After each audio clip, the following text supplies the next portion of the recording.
काल गेस्ट आल्यामुळे माझी अख्खी मांडणी रिकामी झाली. हॅलो, कसे आहेत सर्व? काल ना माझ्या घरी खूप सारे पाहुणे आले होते आणि व्हेज नॉनव्हेज दोन्ही प्रकारचं मी खूप छान प्रकारे जेवण करून पाहुण्यांचा पाहुणचार केला. आणि काल ना मी खूप दमली होती, त्याच्यामुळे मी भांडी काही लावलीच नाही. तशीच भांडी राहिली होती. मग किचनमध्ये सकाळी इतकं बोरिंग वाटलं, मांडणी रिकामी. पहिले भांडी लावायला घेतली आणि साहेब आज सकाळीच माझा व्हिडिओ बघतात आणि मला हे अजिबात आवडत नाही. माझा व्हिडिओ माझ्यासमोर कोणी बघत असलं ना, खरंच मला खूप वेगळंच काहीतरी वाटतं आणि मी तिथून लांब निघून जाते. आज मस्त खिडकीत बसून चहा घ्यायचा मूड होता माझा. बाहेर छान ऊनही पडलं होतं आणि त्या उन्हाकडे बघून मला एक गोष्ट आठवली.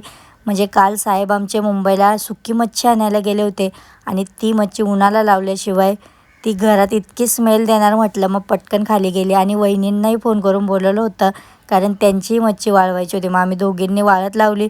म्हटलं गप्पाही होऊन जातील आणि मच्छी वाळल्या जाईल. येता येताना त्या आयंशलाही घेऊन आल्या होत्या. आयंश मामाजवळ होता, त्यांना निघायचं होतं. त्यांनी थोडा वेळ त्याला घेतलं, पण त्यांनी खूप त्याला रागवलं. त्याला रागवल्यावरती ना इतकं रडू येत होतं, पण तो खूप कंट्रोल करत होता. त्याच्यानंतर त्याचा थोडासा आम्ही आवाज देऊन लाड केला. जेव्हा त्याची ही स्माईल आली, खरंच खूप छान वाटलं. ही पोरांची हीच प्रोसेस असते, त्यांना सर्व लई लवकर कळायला लागतं. पण मग घरी आले, मच्छी वाळून झाल्यावर परीला चिप्स खायचे होते, ते फ्राय केले उपवासाचे. आणि आज ना ते नव्हते, त्याच्यामुळे मी जेवणाचा खूपच कंटाळा केला. म्हटलं परी आणि मी आपण दोघी ना गं साबुदाणाच खाऊ. तिने हे मान्य केलं. मग तर अजूनच मला मस्त वाटलं.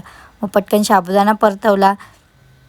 तिला म्हटलं आपण दोघी साबुदाणाच खाऊ आणि बाकीचं मग होतंच मला बाकी आवरायचं.